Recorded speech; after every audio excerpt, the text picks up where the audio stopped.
The whole thing just smells to high heaven, and I can't imagine how they're going to extricate themselves from here.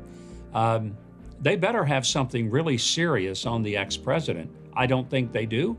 If all they say is that he didn't turn over some papers, people will laugh out loud that they took 30 people with guns in to get some papers, and while they were there, just looked around and wanted to see what Melania Trump's dresses looked like.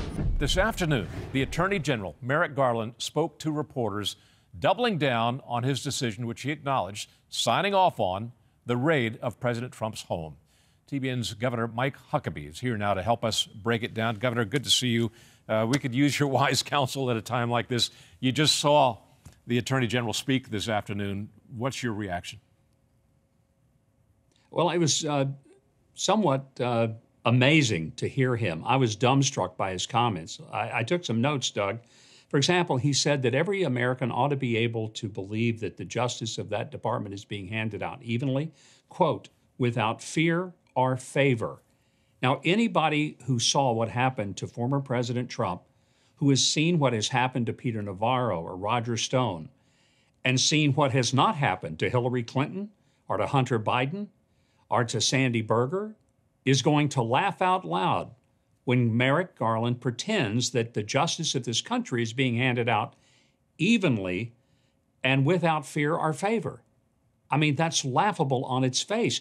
When has a U.S. president ever had his home raided by 30-plus armed FBI agents who not only went through his records and broke into his safe, but who went through his wife's wardrobe closet to look at her dresses?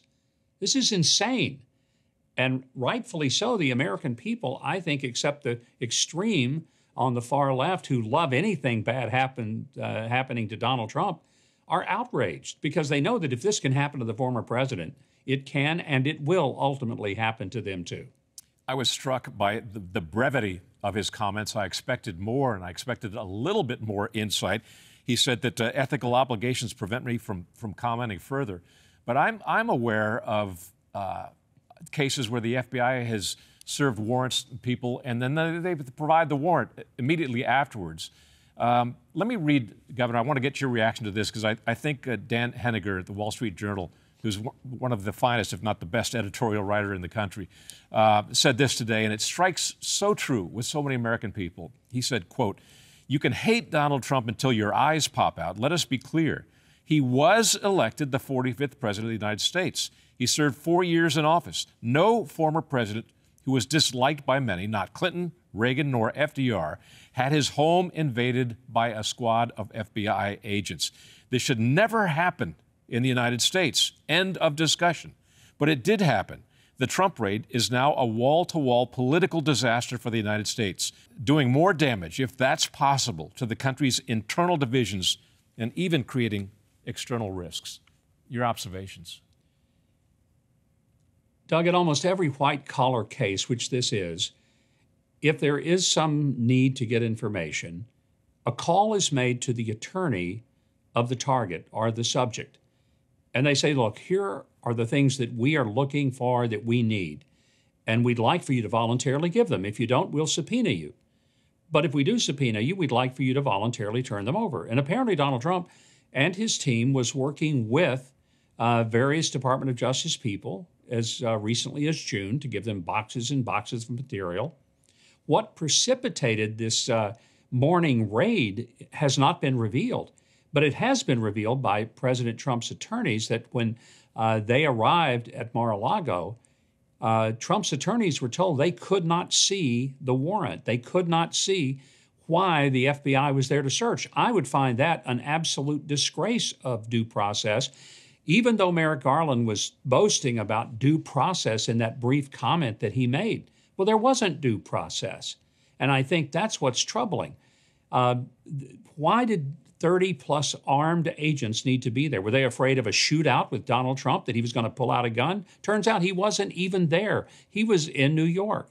And you would think that if they were afraid that he was going to maybe shred some documents, they would have to say, well, he's got to be there for him to do that. The whole thing just smells to high heaven, and I can't imagine how they're going to extricate themselves from here. They better have something really serious on the ex-president. I don't think they do.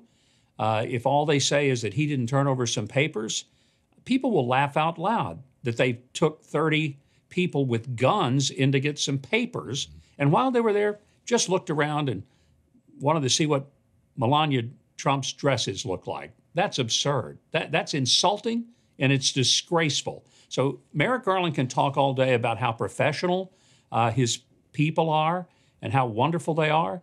I'm not seeing it right now. And I've talked to people who have been longtime FBI agents and operatives who say they are embarrassed that FBI was ever asked to engage in such a political stunt as what happened at Mar-a-Lago.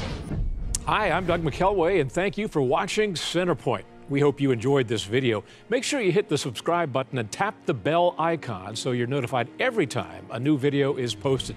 Leave a comment below and keep the conversation going by sharing this video with a friend who needs to see it. Thanks for watching. We'll see you back here tomorrow.